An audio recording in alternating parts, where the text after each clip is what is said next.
හනා වැටුණා. නිල්දිය පිරුණු වැව දැන් කඳුළු විලක් වී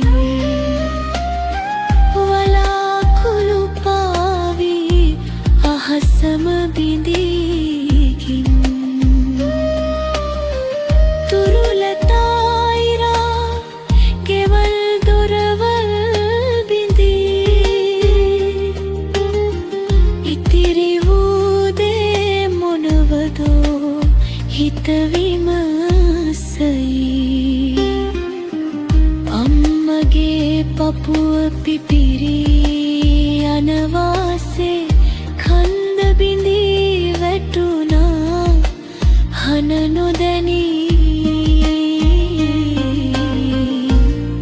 මැටි සලුව යතින් සොඳුරු සිහින වැසී